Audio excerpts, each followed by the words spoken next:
The year was 2005. I was at my cousin's house where I saw he had a PlayStation 2 video gaming entertainment console. Glorious! The amount of fun that was to be had. I looked through his mediocre catalog until I landed on a racing game called Gran Turismo. I fired it up wanting to impress, hoping my cousin would tell my mechanic uncle and grandfather what a manly man I was.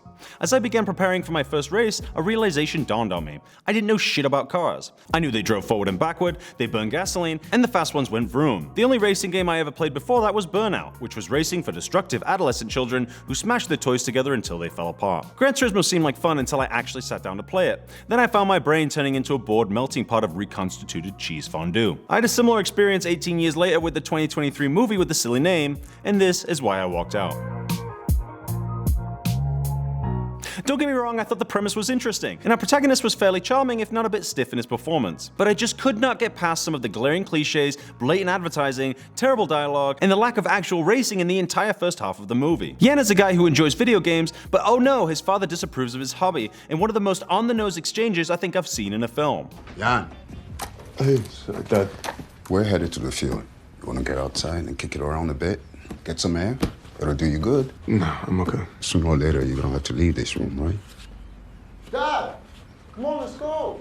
You can learn from your younger brother if you practice football half as much as you play this Don't damn like game. football, Dad. Thank God they said dad 3 times in this 20-second clip, otherwise how the hell would we know who this strange man is in the house? There are so many ways of hinting at a disapproving father, but in this case they decided to phone it in literally the first scene. Good start. The friend even sounds like an NPC that's been programmed to sound like a friend. Alright, big dog. Well, I'm looking at Rory right now and he says to meet in the lobby. Jeez, your dad's not into your lifestyle, my bro. We go to Orlando Bloom, who is pitching a ludicrous idea to a group of Japanese businessmen with some eyebrow-raising statistics that make it seem like every human being that's ever played Gran Turismo dreams of jumping in a supercar and whizzing around Le Mans. There's just so much pandering. A racing game so accurate, it's inspired a love of driving in 80 million players.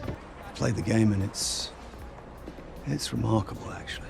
This is fine and everything, but I'm just not really sure where his motivation comes from and why he's passionate for racing. Is it money? Is he trying to prove something to someone? It just makes his whole character seem shallow. He even straight up gets asked the question and then doesn't even answer it. What do you get out of this? You get a bigger office or something? I would.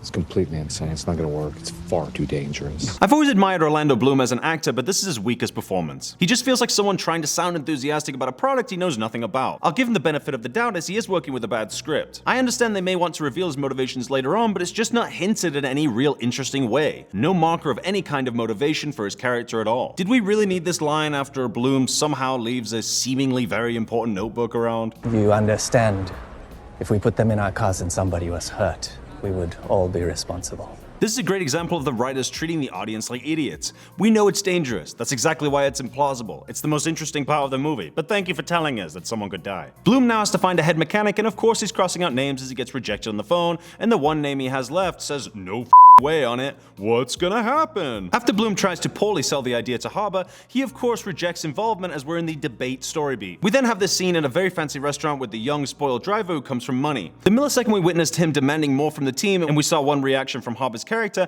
I instantly knew it was gonna happen. Spoiled brat racing bro throws a genuinely nasty insult and the other men at the table snigger like stereotypical high school bullies, something we see more of later on. This is not a game. Then he calls Bloom and tells him he's walking as soon as he sees it's unsafe. I'll teach your gamer kids how to drive.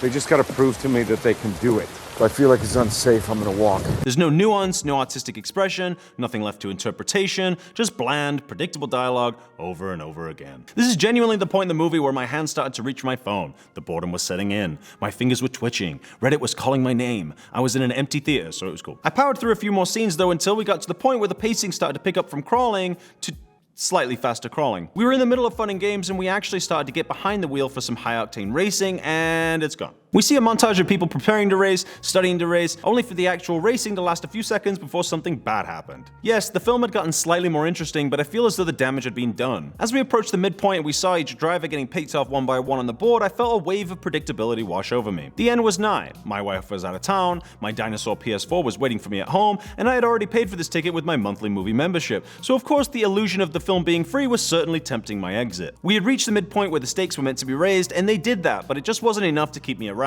This is the line that did it for me. In first place, baby. He's humble too. Yeah. But you heard Jack. I mean, there's no shame in going home, right? And that was it. I was out. I had several people tell me that the film gets much better after the midpoint when the actual race was happening, but there was just too many red flags that pointed to this being a huge steaming pile of time waste. I know people will come out and tell me that I'm stupid for critiquing a film without finishing it, and that may be true, but if a movie is making me dream of sitting in my house and playing the same 3v3 round of Rocket League for the 10,000th time halfway through, then in my opinion it doesn't deserve a chance at redemption. It deserves to crash in a burning pile of on-the-nose dialogue, predictable plot lines, shallow characters, and just plain boredom. I must be in the minority here though, because the consensus online from what I've seen and the reaction from critics, at least on Rotten Tomatoes, have been positive. Whatever, I've said my piece. Thanks for watching, subscribe to the channel, and I'll see you next time.